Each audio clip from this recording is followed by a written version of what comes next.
with leaders from across the mobile, technology, and satellite industries about the future of connectivity, communications, and enterprise data. I'm your host for today's session, Lisa Dreher. We have an amazing panel here today, and they've joined us to talk about a topic called the autonomous edge. We will talk about what it is, why it's important, and the role the mobile satellite industry can play in this exciting enterprise technology that is bringing together 5G, AI, machine learning, IoT, and edge computing to bring a whole host of opportunities as well as solve a number of challenges. I'd like to start by introducing our panel for today. First, I have Caroline Chan. She is the VP and GM, Network Business Incubator Division, Network Platform Group at Intel. Welcome. Hi, everyone. Thanks, Lisa. Great. Next, we have Dr. Tom Bradicich. He's the VP, HP Fellow, Global Head of Edge and IoT Software Lab at HPE. Welcome. Thank you. Great to be here. Great. We also have Rick Ward. He's the CTO and founder of Orbit's Edge. He and his team are bringing souped-up edge computing to the edge of space. Welcome, Rick. Thank you. I'm really happy to be here and put out the word of edge compute. Awesome, thanks. And rounding out our panel for today is Leonard Lee. He's the managing director and founder of NextCurve, an analyst firm that's taking a new perspective on the future of computing, IoT, and so much more.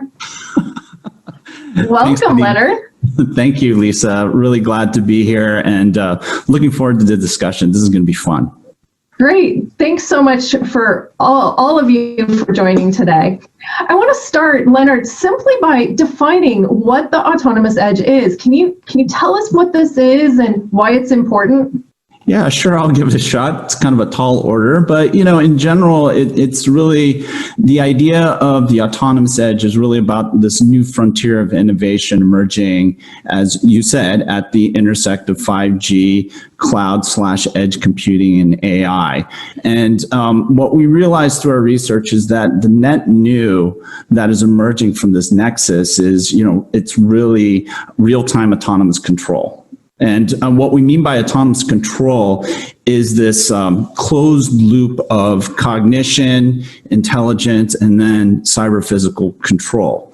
And this is really what's exciting about 5G if you really think about it, because URLLC is one of the use cases that is arguably the one that's going to transform industries. And when we talk about real time, we're really talking about industrial real time measured in milliseconds. It's not the IT real time, which may be anything other than batch processing, right? And when we say autonomous edge, we're really talking about three things. Number one, edge cloud computing. And we're seeing this as 5G and cloud native trends continue to converge. And we are seeing the benefits of cloud operating models as well as business models now start to impact the business of the digital infrastructure service providers. And so you might want to consider our carriers of today one of those. But going into the future, there's this whole new opportunity for new players to come in and have a place at the table in this emerging edge cloud computing opportunity. Second is autonomous infrastructure. So what this implies is that the use of AI over a cloud native infrastructure is enabling new economically scalable resources and services to be realized going forward. And what we're going to see are these zero touch self-managed environments that are going to be able to garner these benefits that I mentioned before. And so you see a lot of what the hyperscalers doing in the massive cloud data centers now starting to be applied in the carrier networks as well as these new edge environments. And then finally, ubiquitous intelligence, what we're seeing in advancements in silicon that are supporting analytics and AI workloads from on device all the way to any of the multitude of flavors of edge that are out there. So that's how we are looking at edge, autonomous edge. And so I'll cut myself off there because I know. Yeah, that's a lot. So hopefully it is a lot. It's a big question. It's a huge question. Yeah, right. So let's dig into this a little bit and kind of try to unpack this topic a little bit. Caroline, can you talk a little bit about the role that 5G and AI are playing in the advent of this autonomous edge, solution area? What is this, what are the important roles that these technologies are playing in this new, smarter communications and data core? Yeah, so if I was just gonna take a long story short, like AI's been around, right? So the AI, what does that mean? It's just generate tons of data at the edge, and then you're gonna have to do the training in the cloud, inference on the edge. In the middle, you need to have the way to communicate that, number one. Number two is that a lot of the times what we have found is the edge data really is only contextual, meaningful at the location and for a very short time. So latency then becomes a very important part, and as well as the amount of bandwidth, like how quickly can you, think about all the video cameras that you're seeing everywhere. And we've done some V2X studies, we've done some industrial. Recently, we've been working with precision agriculture here in the United States. Even sprayers carry a lot of data that we talk about megabytes, gigabytes of data. It's not a small amount of data. So what 5G enables is a technology that really built from the ground up to accommodate such workload.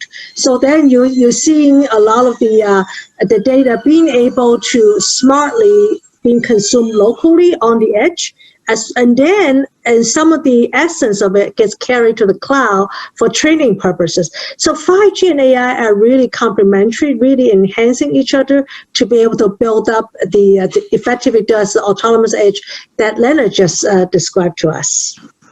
Great. I got it. So when we look at the actual importance of connectivity in this whole piece of kind of bringing edge to the cloud and all of that, Dr. Tom, how does that all play out? Can you give us a little background there to kind of add on to what Caroline was just talking about? Well, sure. As we consider the domain of connectivity, and as cellular, 5G, perhaps in this case, and Wi-Fi begin to be more seamless, and then, of course, a satellite connection that can support many types of communication and help us with geographically dispersed. And I know Rick will talk about such a geographically dispersed domain called outer space. As we consider all that connectivity, it connects edges with data centers, and a cloud is just a data center that nobody's supposed to know where it is. So connecting an edge to a cloud is a very valuable occupation. And let me suggest there are three main use cases we can portion in very briefly. The first one has to do with workload managing. Imagine workload balancing across geographically dispersed locations, where you might run some of the workload on the manufacturing floor and some of it back in the cloud or in the federated data center. Or you might run some of the workload at another location, 100% at the edge, 100% in the data center, 50-50, 20-80, with that dynamic ability to match it up depending on the season, depending on disaster recovery, depending on equipment failures or whatever the case may be. Very powerful workload management, no longer within a data center, but now the third place called the edge, as well. A second domain has to do with as a service. Now, as a service from a cloud or with a cloud is quite, let me say, routine today. There's lots of people who offer the cloud as a service.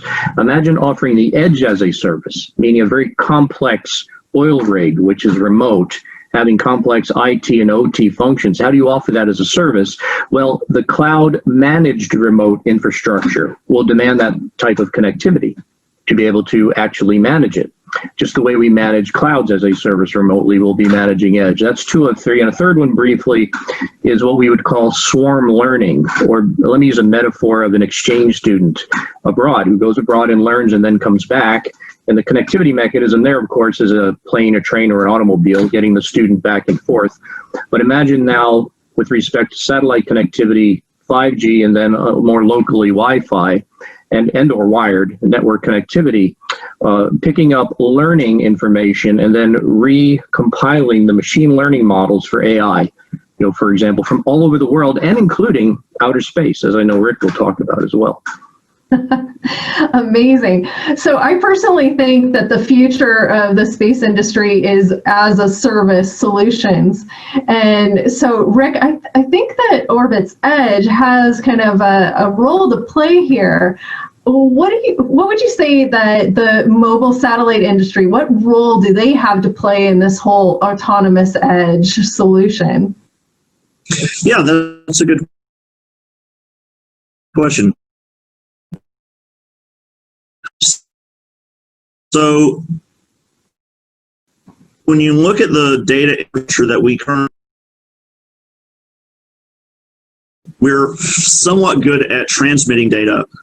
We're not very good at storing or processing data in space. As of now, basically all that stuff that has to be done on ground side.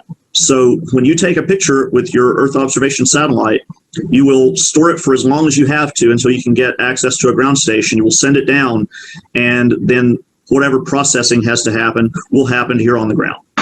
And when you look at the bottleneck that creates, you have satellites that are taking 1,000th of the total number of pictures that they could take because they have to dramatically prioritize for the pictures that are of greatest interest in this moment.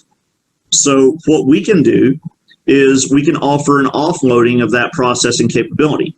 Since there isn't currently local processing, we can offer sort of an edge processing, but it's edge to everybody because we are in space and the customers that we're looking at are also in space. So we're close to them, but not right by them.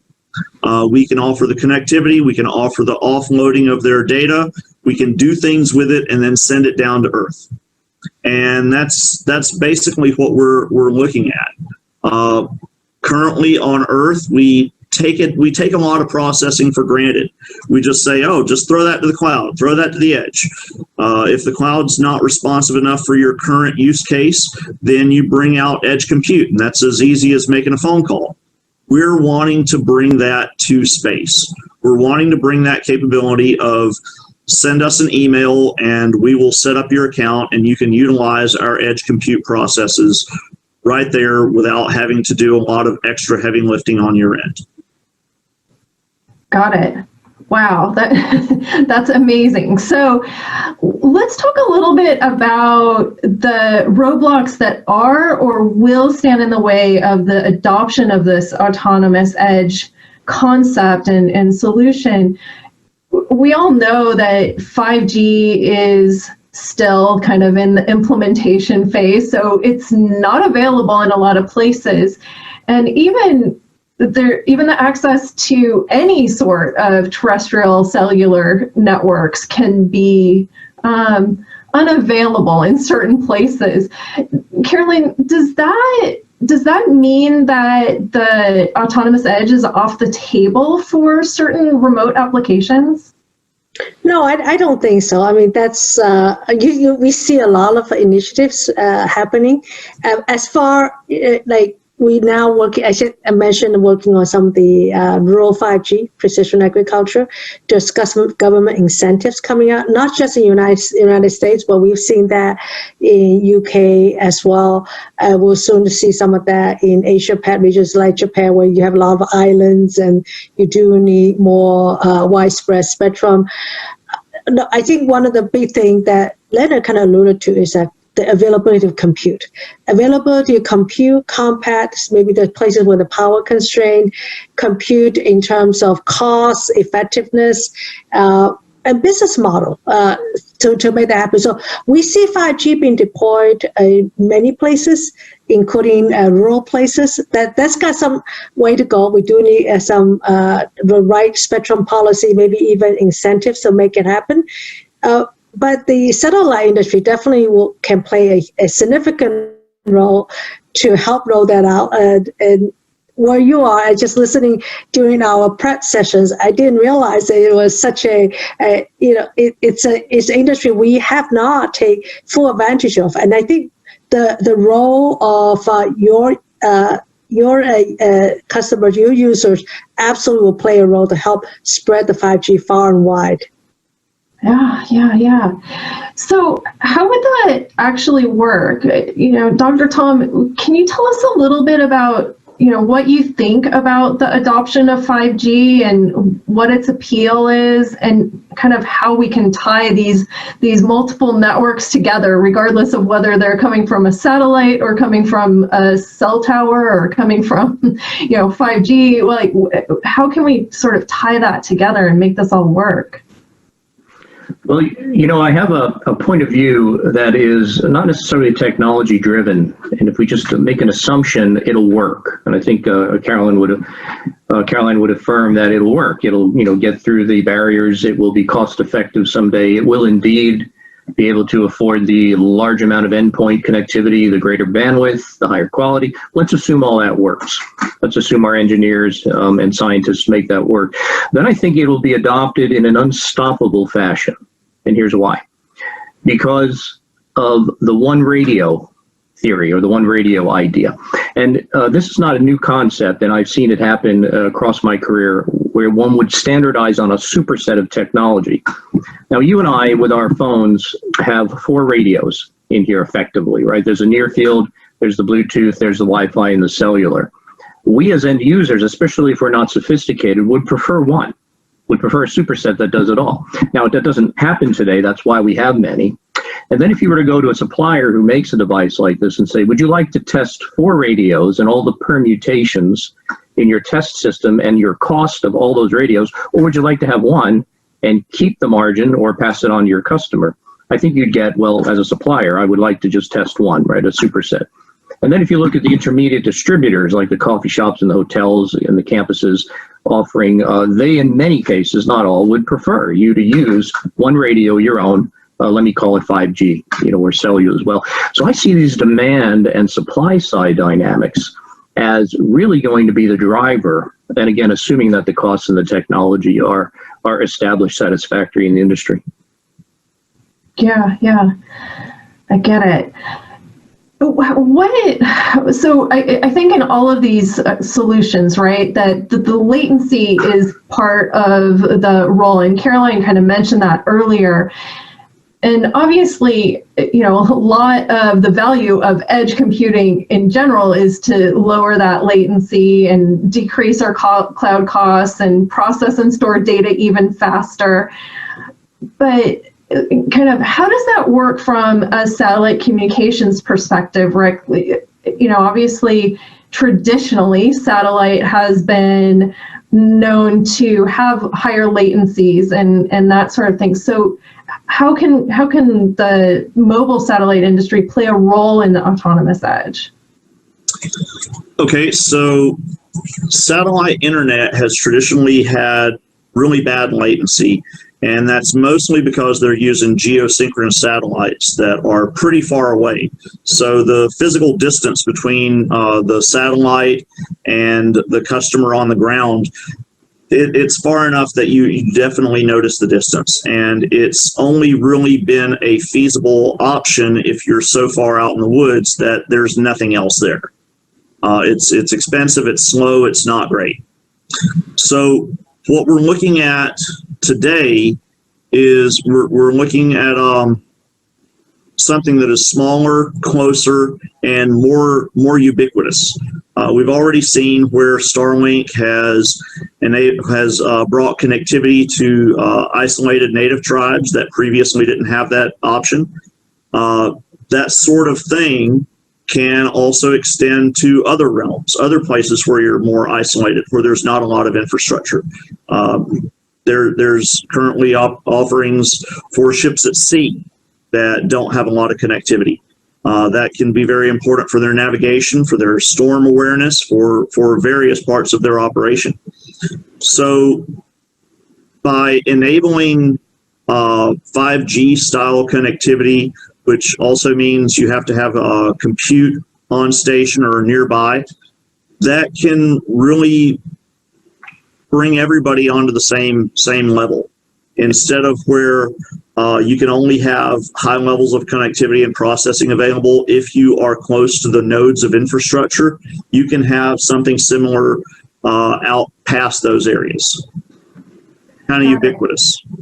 Yeah, so does that mean that geo satellites are out of the picture? I was listening to another webcast the other day, and they were talking about how you should use the connectivity based on what sort of data you're working with, and whether latency is more important to it, or bandwidth is more important, depending on kind of what sort of application you're using it for. Does that come into play here? Yeah, absolutely. There, in the past several years, we've seen a dramatic depopularization of the Geo Orbit, where it's kind of becoming a domain for government, because you've got this proliferation of small sats and other things that occupy low LEO. And it's partly because of the proliferation of smaller capabilities that by definition work best in LEO, that we're seeing this shift. But I feel that we're going to, in the next few years, we're going to see something of a return to GEO as we really flesh out where LEO does best and where MEO does best, and where GEO and other potentially farther orbits can still play a role in the full infrastructure.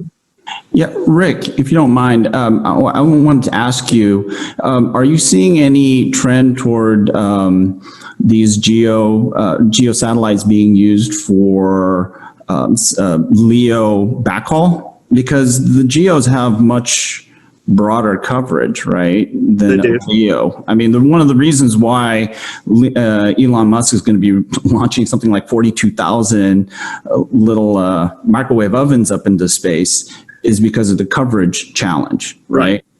And if you really start to look at these GEOs as potentially outer space or in orbit relay infrastructure, I don't know. Are you seeing anything like that? Anyone talking about that, or are we still in early days? I think it's kind of too early for that right now. We're still in the midst of this bow wave of popularization of LEO, and Starlink is one of the big things that kind of exemplifies that. Yeah.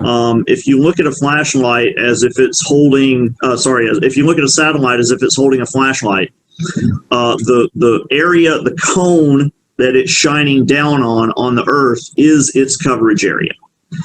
And if you are in GEO, then you have a broad coverage area, which, depending on how far out you are, it can basically be half the Earth. So you can cover a hemisphere. So theoretically, you can have like 4 satellites and have total global coverage. But when you're looking from LEO, then your flashlight can only cover, let's say, a couple of 100 kilometers area diameter circle. So in order to cover the entire Earth, you have to have lots of satellites, and that depends. That's more satellites as you get lower, fewer as you go higher.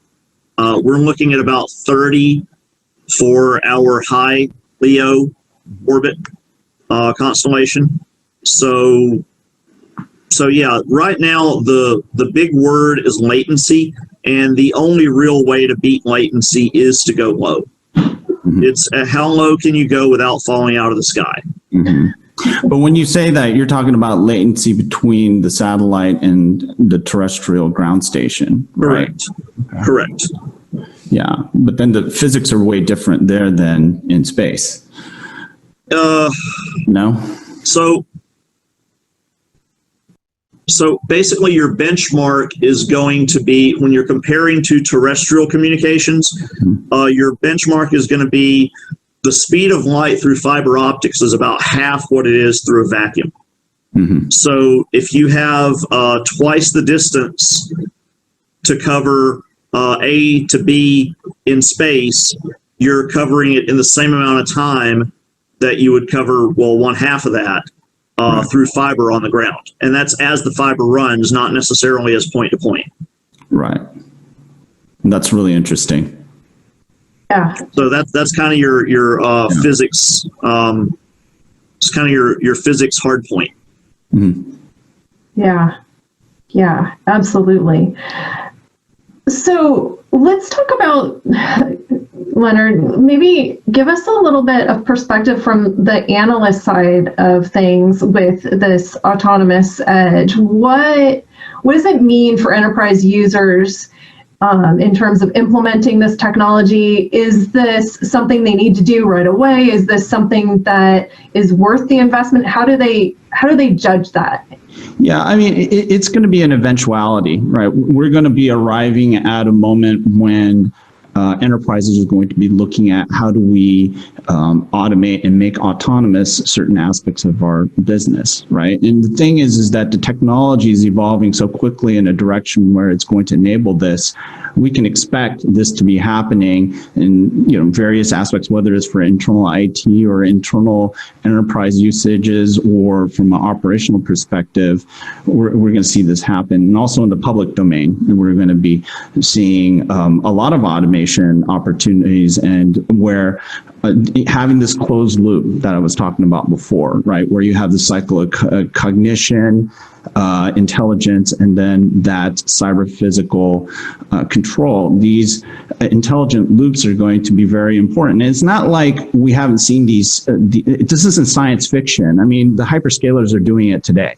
Right. And they're getting to the point where they're applying this idea of autonomous control loops to intelligently optimize their infrastructure, right? And so what the benefits they're getting is, reduced cost or cost efficiency, but also service scalability. And, when you start to look at it from, the perspective of being able to manage what's going to be an incredibly complex infrastructure environment, being able to orchestrate all the resources as well as the services on top,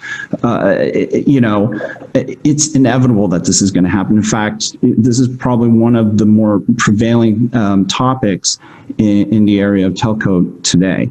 And as it pertains to satellite, I mean, I think there's huge opportunity. I mean, we're always wanting to deploy and communicate with nowhere, right? And so the question here is, where's the high value nowhere? And I think folks in the satellite community know end users who would like to connect to nowhere in a fashion that's going to garner new value. And I think that really is one of the criteria that you should be looking at as you look at what the SATCOM community does in terms of communications, and then what we're seeing with autonomous edge. And if we're to look at it from a military perspective, there's endless applications, whether it's air, sea, land, drone weapon systems, or surveillance systems, to commercial applications that could soon follow, right? Because what we see in the military applications, we oftentimes see commercialized. And so think of things like the orchestration of trucking fleets, right? Really reinventing the way we look at transportation, multimodal transportation, land, sea, and air, right?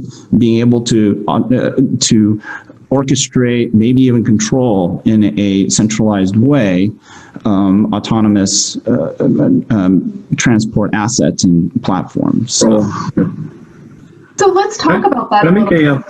Yeah, go ahead, Tom. I just want to make a point in support of the statement about controls and controlling things, and how it is related to the autonomous edge. And the reason I'm excited about hearing that is because I'm going to make a very sweeping statement here.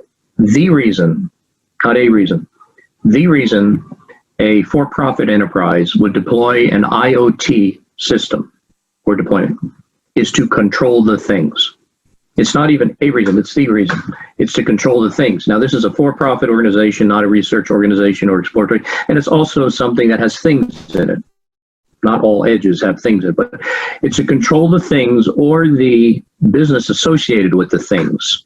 Like we can't control the weather, but the weather is a thing, but we're going to control our business based on that thing, right, as well. So therefore, the autonomous car at the autonomous edge, right, is a thing that needs to be controlled. So it really is not about data acquisition. It's really not about insights into the data. It's really not about AI and machine learning. It's about what you do with that insight in the form of controls. And I see my colleagues shaking their head, because at the end of the day, you want to control the robotic arm to make sure it's not pumping out defective product. You want to control the flow of inventory, and that's controlling the thing called the supply chain, right?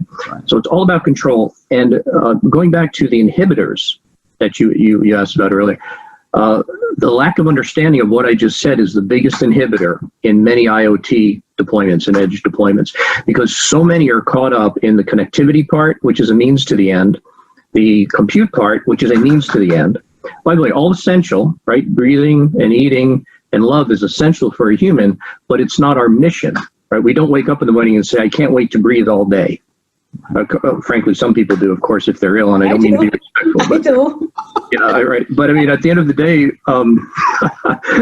Caroline, I'll bet you say, well, my mission is to be an executive at a big company, or a wife, or a mother, right? So the mission is to control the things. Everything else is in support of that, and that's why I love the vocabulary, especially as Leonard is using, about control systems. That's what the automation is all about. Okay. No, I totally agree with you, Dr. Tom. I mean, the ultimately, after this session, after all the prep, it looks every time I see Starlink coming through, I can see flying mini data center. That's what it is. But like you said, right, we don't do that just because we love a flying data center or flying 5G base station. We do it such that we have a closed control loop of things we want to do on Earth, the data acquisition and the data consumption, and knowing better how do we create this new edge. So I totally agree with you. And what I'm hoping to do is have all this will allow the aliens to contact us even sooner. So actually, let's talk about this a little bit in terms of, so we've been talking really theoretically about the autonomous edge. What does this really mean in terms of actual use cases? And all of you have kind of alluded to some use cases, but what are some predictions about, what are the use cases today? And then what could the use cases be, I don't know, several years from now? What would those look like? What would be possible when we have giant LEO constellations up there, because we're not quite there yet? And, so what's today? What's tomorrow? Well, I can speak as a historian, meaning what we have today, and then we can pontificate in an oracular fashion about the future, right, in the vision. But today, think of a fluids plant, any type of a fluid like chemical or petroleum, and there are pumps. Those are all things in the T, right, the IoT.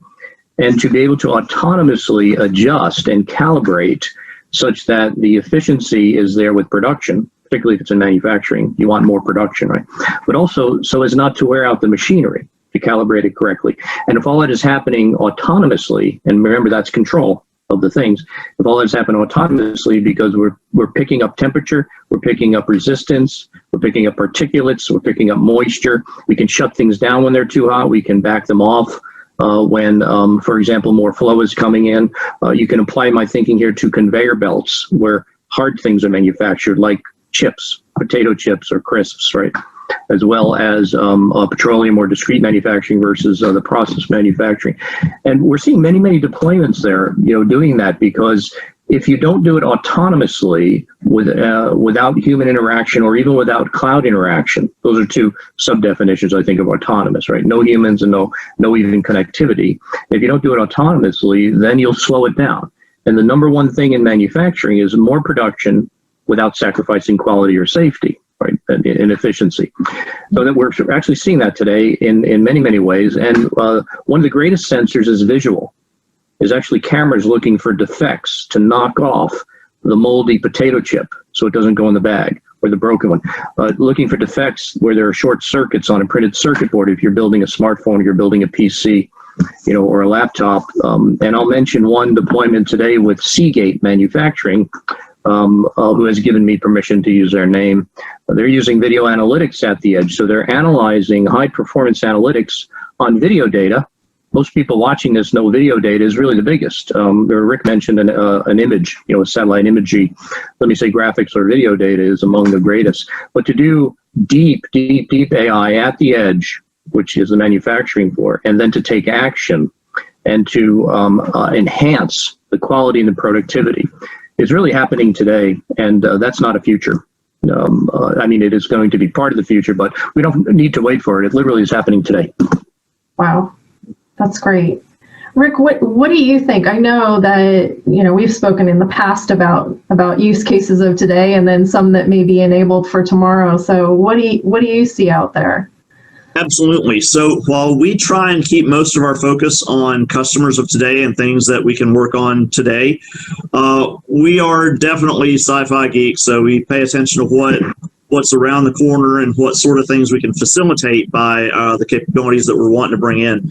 And that's a lot of what I call complex operations. And that gets into stuff like on-orbit assembly, manufacturing, space mining, fuel depots, which are kind of complex, especially if, as Dr. Tom was talking, you want to have it heavily instrumented so that you can maximize the capabilities, so that you minimize boil off, so that you really stay on top of it more than a human would even be able to do on a moment by moment basis.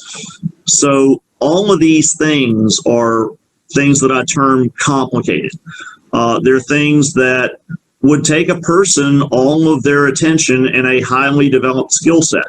But if that's not feasible to do, to put a person on the surface of an asteroid for 3 years without any food, then you can take a lot of that capability and kind of still have that capability by using a lot of data, a lot of instrumentation, and local compute to make the benefits from all that information. That's really what it plays into. We see high-powered compute becoming ubiquitous in the space industry in the next several years. We see all of the things that you can do here on Earth with high-powered compute, such as autonomous mining vehicles, such as the empty factory that's still humming along. We see all those things coming to fruition in space once that data capability exists. Yeah. So what does it mean for kind of these applications or these use cases? What does it mean for making life better here, like right here on Earth, right? Caroline, do you have any thoughts on that? Yeah, I mean, Dr. Tom and Rick said a lot of things. That's all valid for profit, but I would really like to see us play a role in the future of fighting the climate change. It is a dramatic, has an impact to our children, our grandchildren. Having the high power compute in the space, and I hope that there's something we can take a step forward to really help change the course of that. I think that's. To me, that will be the ultimate goal for us as humans continue living in this world we call Earth. Absolutely. Leonard, any thoughts on predictions? Oh, yeah. Well, first off, I'd like to say that, in the past 30, 40 minutes, we haven't been talking about theoretical. Actually, a lot of these things are very real.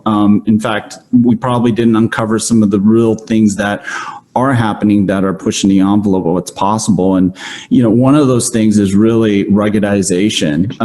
Some of the stuff that Dr. Tom HP is doing with the edge line, Rick, what you're simply doing with Orbit's edge, right? Putting massive compute up into space, into basically nowhere, is a huge thing. And, a lot of vertical industries, and I'll name one, oil and gas have been wanting to put intelligence into the weirdest places that you can imagine, one of them being underground, putting intelligent smart dust into an oil well so that these little smart particles can profile an asset or a reservoir. we're making huge advances in putting these compute capabilities up there, whether it's actual hardware or being able to deliver that AI capability to a sensor either on the ground or on premise by capturing the data off of a sensor.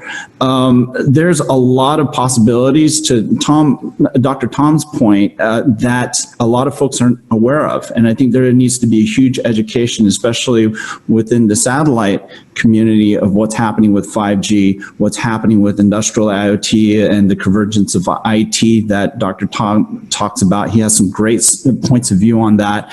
And then looking at how all this stuff interlaces with this idea of satellite, data centers in space. I mean, that's like better than pigs in space, right? I mean, that's like the best thing that I've heard since pigs in space.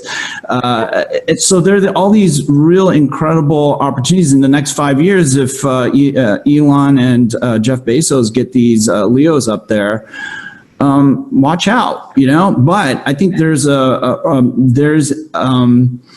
role for even the legacy satellite players. And I think their new frontier is not only looking at the LEOs, but at how they can support those types of networks, but also terrestrial. And so I think if there's a takeaway that I'd like for our audience to walk away with, is that there's possibilities, incredible possibilities. You need to have that cross-domain exchange of ideas, and I don't want to leave Caroline out, but I mean, think about all the wonderful stuff.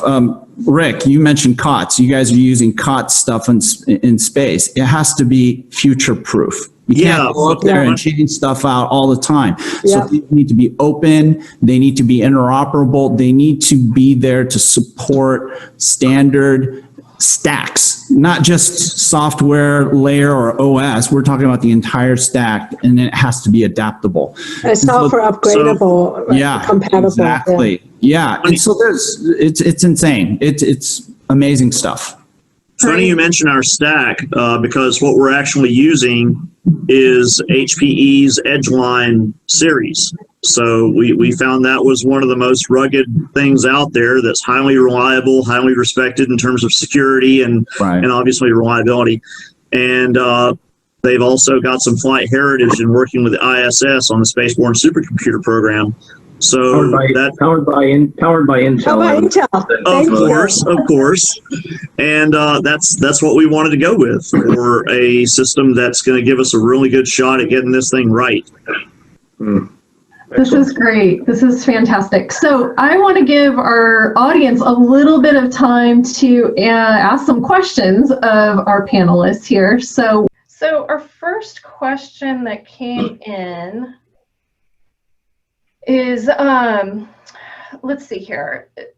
How does 5G dovetail into the idea of the autonomous edge? Also, will 5G impact the satellite industry? If I may, maybe I'll take a first shot at it and get everybody's morning juice flowing. I think 5G dovetail really well with the autonomous edge side. We talked about earlier the low latency, the high bandwidth, everything that autonomous edge demands, right? It is part of the 5G mission. So I think those two are very much a relationship that's symbiotic. 5G enables autonomous edge, and in return, autonomous edge started driving the demand for 5G. And like Dr. Tom has said repeatedly, connectivity is not the end, right? Connectivity is a means to the end. Business have to make their investment decision based on results, and the results of autonomous edge is making sure they made the right decision, the right thing, whether it's robotic arms or cars or flying aliens. But really, at 5G, it becomes a key enabler. And 5G really started driving the proliferation of autonomous edge, which drive innovation and business results. So it's from Intel's perspective, we invest in 5G because we see the benefits of bringing to the business, which then is part of our IoT business, our cloud business. I mean, maybe Dr. Tom or Rick and Leonard, feel free to jump in. Well, sure. Please let me just add, for an edge to be autonomous, it must be intelligent. So you would ask, how do you make an edge intelligent? And I like to portion intelligence into the 3 C's of the intelligent edge. One of them is connectivity, the other is compute, and the third is control.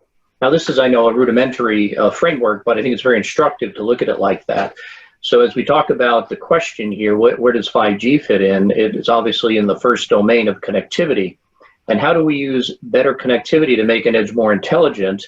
Well, let me put a plug in for data. I think if anyone has taken a rudimentary statistics course or even intuitively know that more data, the more samples, the greater N is in the math of probability, the higher probability you have of your outcome being correct that you predict.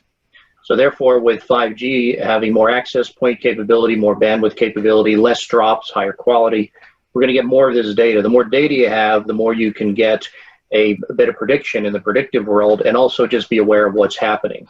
So it's very important to have strong connectivity. And I would like to say I believe that connectivity to 5G in the near term will be through Wi-Fi, standard Wi-Fi seamlessly connecting to 5G.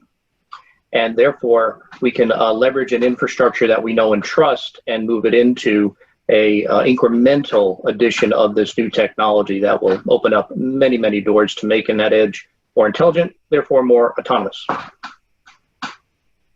So if I could comment on the space tie-in aspect to it, it's kind of a tougher thing to call because the current state of space compute and space infrastructure is at least a couple of generations behind what it is here on Earth.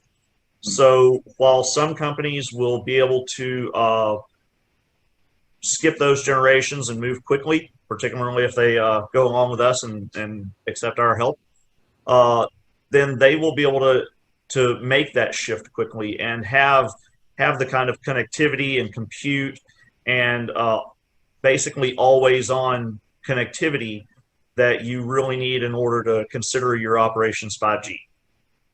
Yeah, and I think there's a few things to note here in regards to 5G. The specifications as they are being defined by 3GPP actually as part of the recent release 16, I mean, they're building in SATCOM as part of the spec, right? And so a satellite can serve or will eventually be able to serve as a base station.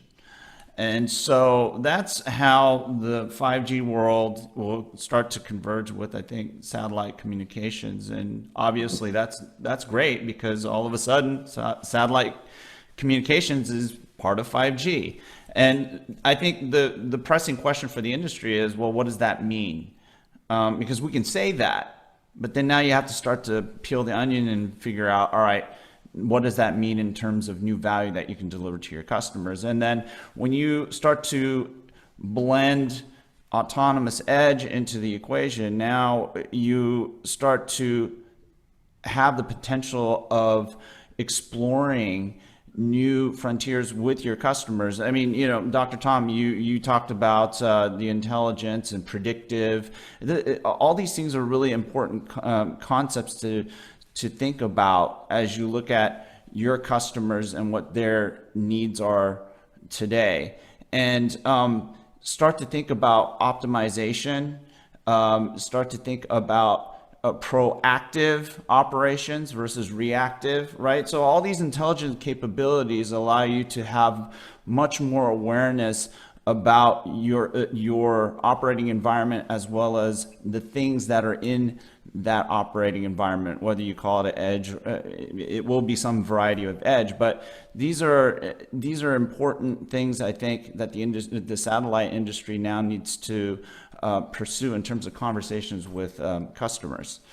Because Dr. Tom, I know you're a big fan of Steve Jobs and the iPhone. This is a Steve Jobs moment for the industry, right?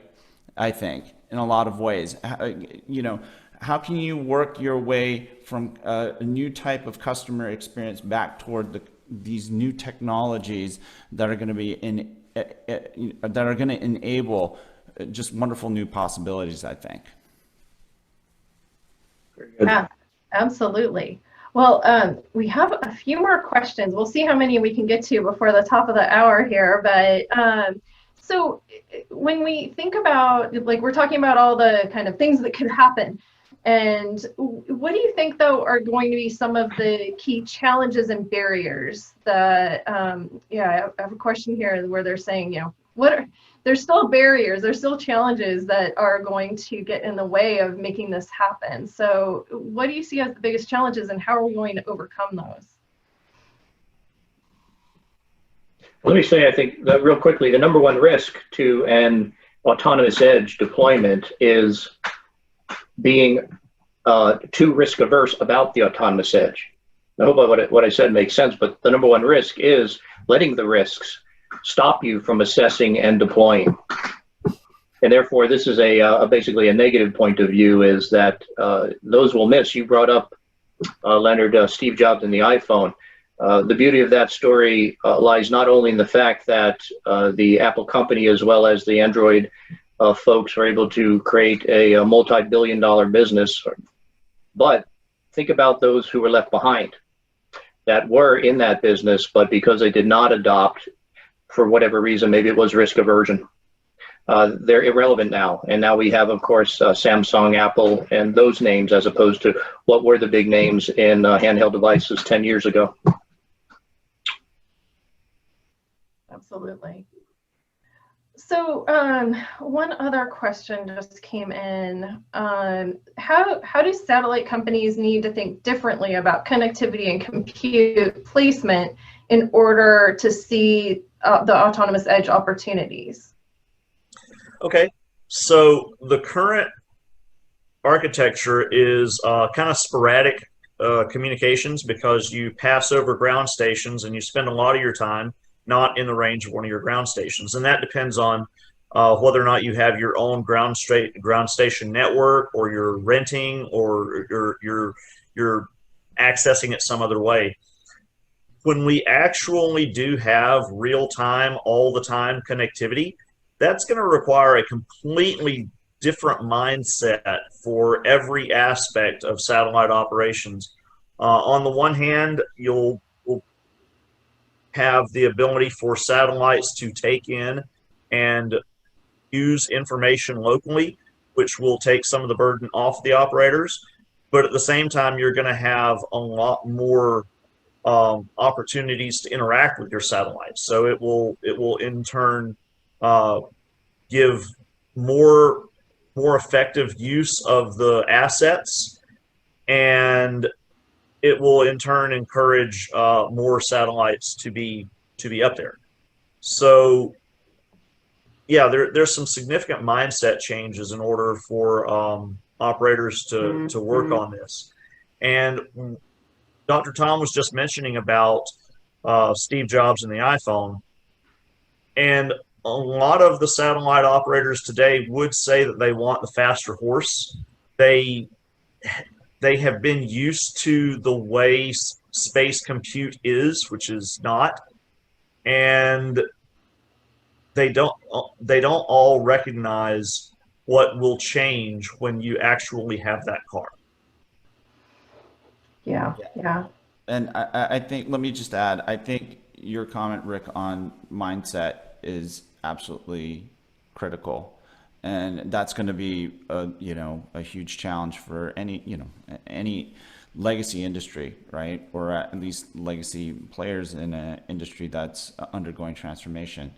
So I think that's going to be absolutely critical. And when you think of things in terms of architecture, right? Connectivity and compute, if you don't understand what's happening in these two realms outside of your own, let's call it a bubble, industry bubble, then you're going to miss out on the boat, right?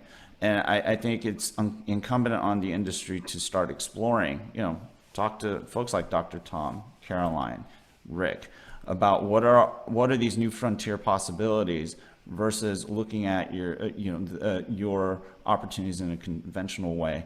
And going back to the question about challenges, I mean, that whole mindset comment that Rick made applies there as well. But things are changing, And when you start to look at the architecture of autonomous edge, it's not something that's familiar to a lot of different discussions, whether it's IT, OT, CT, which is communications technology, as well as the satellite industry, and so we at NextCurve we've been talking across a broad range of constituencies around this topic, and there's not a lot of dialogue and awareness to be seen, and that's an honest assessment, and that's something that the industry can change. Yeah, absolutely. Well, great. So, gosh, guys, we've already hit the top of the hour. I think we could do 3 or 5 more sessions on this topic. I really want to take a moment to thank our sponsor for today, who is Isotropic Networks. Thank you for your support in putting this event together. And then also for all of our panelists, Caroline, and Dr. Tom, Leonard, Rick, thank you so much for being here today. This was just an incredibly informative session, and hopefully we can get together again and maybe in a few months and see where things are at then. So thank you so much. And then also I just want to mention, if you want to learn more about the MSUA, please feel free to visit msua.org. And you can subscribe to our Mobility News newsletter that gives you the latest on all of the technologies and satellite industry happenings, and then also gives you the opportunity to join the MSUA. So thank you all, and really look forward to another session in the future. Thank you. Thank you. Bye-bye. Thanks.